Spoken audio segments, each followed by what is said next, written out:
sample of drinking water was found to be severely contaminated with chloroform supposed to be carcinogenic in nature, and the level of contamination is given as 15 ppm.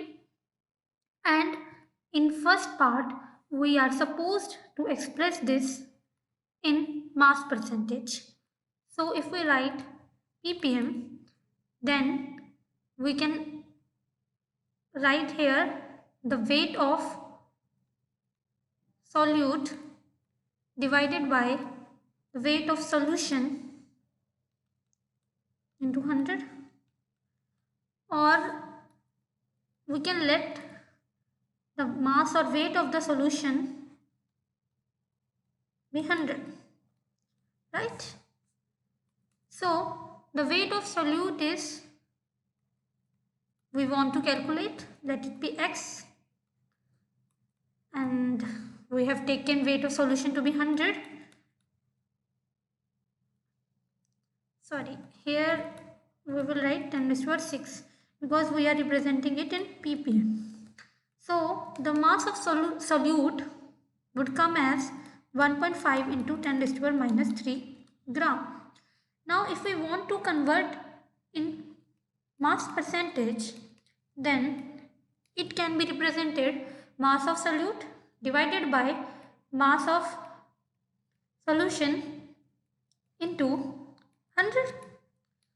1.5 into 10 raised to the power minus 3 divided by 100 into 100.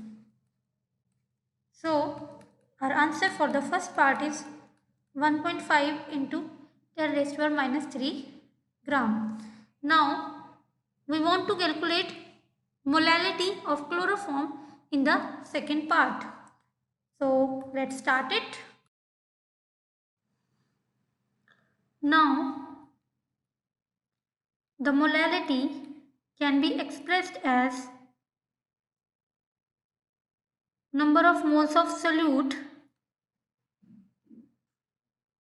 divided by mass of solvent in kilogram, right?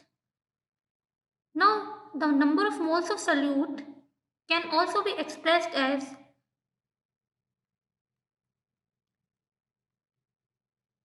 given mass of the solute divided by molar mass of the solute, whatever CHCl3, and the molar mass of CHCl3 is chloroform is 1.119.5.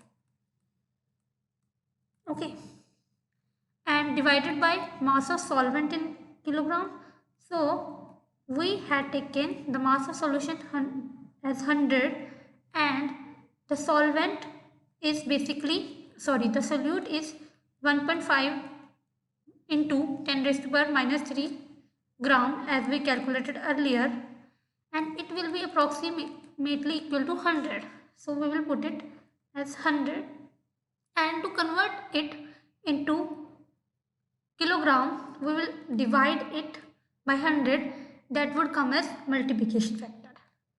Now if we solve this, then molality can be written as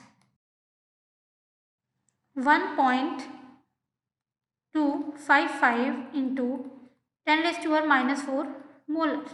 So this is our required answer for this question.